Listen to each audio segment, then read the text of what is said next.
I'm not surprised that they found a hole in the border area, and it's not really a hole. This is a border of about 1,000 kilometers, and much of it is, in other words, between Ukraine and Russia. Much of it is densely forested with rivers, hills, and there are many areas in Ukraine that simply don't have very many people living in them. Most of the population in Russia and Ukraine is concentrated, frankly, in the larger cities.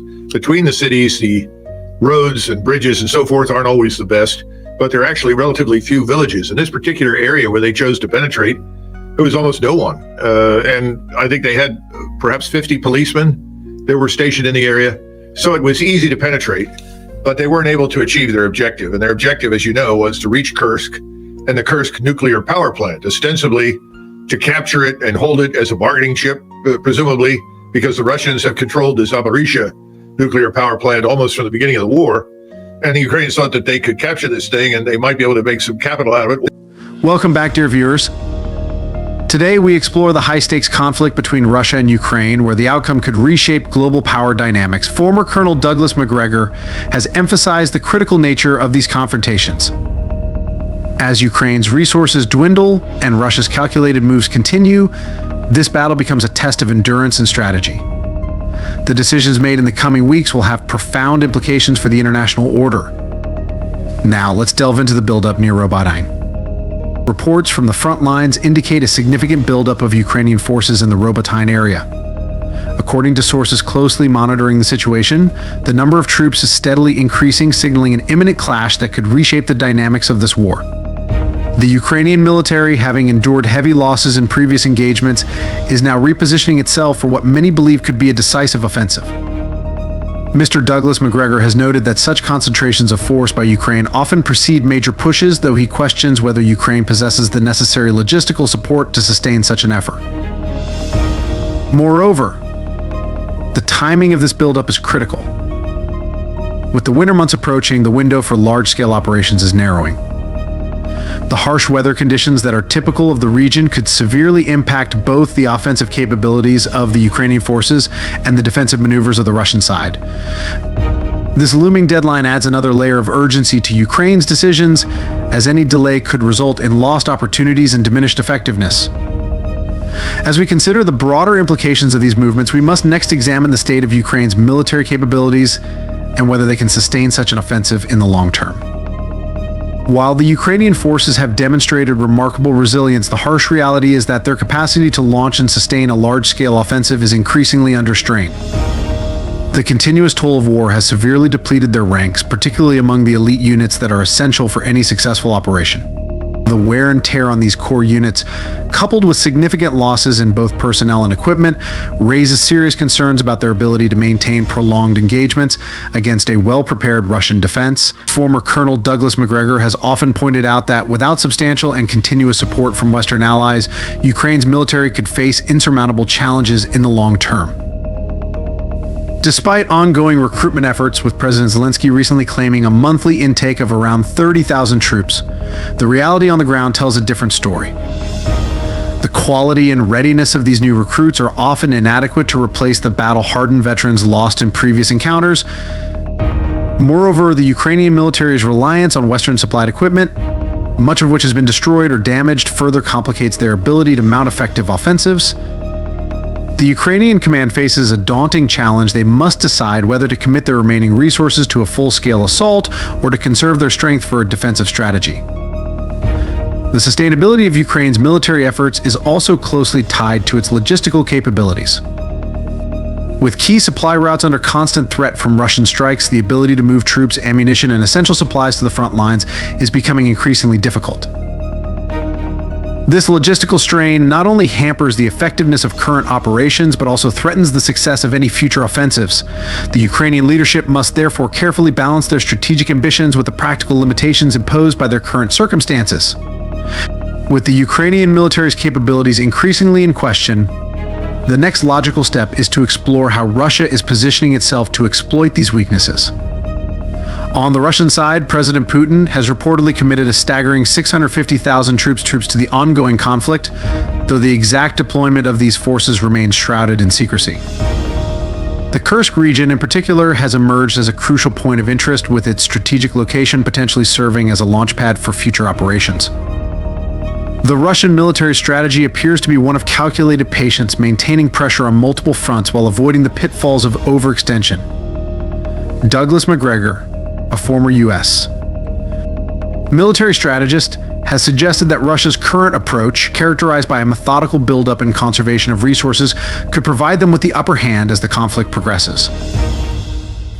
The decision to focus on a war of attrition, rather than large-scale offensives, is a deliberate one, reflecting Russia's strategic priorities.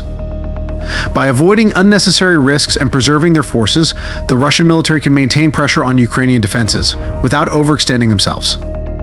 This approach allows them to exploit the vulnerabilities in Ukraine's supply lines and morale, gradually eroding their ability to resist.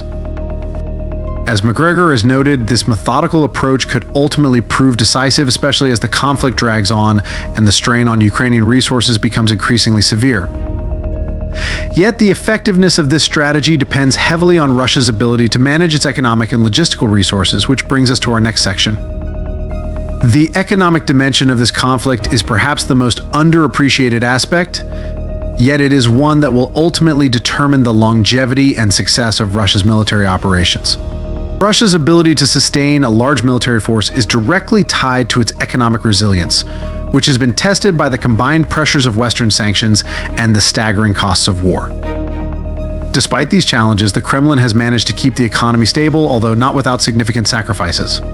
Former Colonel Douglas MacGregor has highlighted the importance of Russia's economic strategy, noting that it could be the deciding factor in maintaining its long-term military effectiveness. The Russian government's approach appears to be one of economic pragmatism. By maintaining a steady, albeit modest, increase in military spending, Russia is ensuring that it can sustain its military operations without destabilizing the broader economy. This is a delicate balancing act, particularly as the war enters its third year. The Kremlin's ability to continue funding the war effort without triggering a domestic economic crisis is crucial, as it will determine the long-term viability of Russia's military strategy. Furthermore, Russia's reliance on a combination of regular army troops, contracted soldiers, and private military companies has allowed it to spread the financial burden more evenly, ensuring that no single sector of the economy is overstretched. However, the economic pressures are not solely borne by the Russian state. The Russian people, too, are feeling the effects of the conflict, with rising costs of living and limited access to certain goods and services. The government's ability to maintain public support for the war effort is therefore critical, as any significant decline in morale could undermine Russia's overall strategy. MacGregor has observed that the Russian leadership's careful management of these economic while the possibility of a large-scale Russian offensive remains uncertain, analysts suggest that if such an operation were to occur, it would likely target key regions such as Zaporizhzhia and Kherson. These areas are strategically vital, not just for their geographic importance, but also for the psychological impact that their capture would have on Ukrainian morale and Western support. However, launching such an offensive would require meticulous preparation, including the mobilization of additional troops and the establishment of secure supply lines. The logistical challenges alone would be immense, and any signs of preparation for a major operation would likely be detected by Ukrainian and Western intelligence. This raises the question of whether Russia is content to continue its current strategy of attrition, gradually wearing down Ukrainian forces through continuous smaller-scale engagements, rather than risking the potentially catastrophic consequences of a failed large-scale assault. Yet, despite the risks, the potential rewards of a successful offensive are considerable. Capturing key regions like Zaporizhzhia or Kherson would not only bolster Russian control over the contested areas, but also deliver a significant psychological blow to Ukraine and its allies. The Kremlin must therefore weigh the benefits of such an operation against the inherent risks and the strain it would place on both military and economic resources. As MacGregor has noted, the timing and execution of any major offensive will be crucial, with the success or failure of such an operation likely to have far-reaching consequences. This strategy of attrition, which has defined much of the conflict thus far, leads us to consider the long-term implications for both sides, which we will explore in our final section. As the conflict drags on, the stakes continue to rise for both Ukraine and Russia. Ukraine faces the risk of depleting its resources, potentially leading to forced compromises. For Russia, the challenge is maintaining momentum without overextending its capacities. The future of this conflict hinges on the decisions made in the coming weeks with the potential to reshape the geopolitical landscape.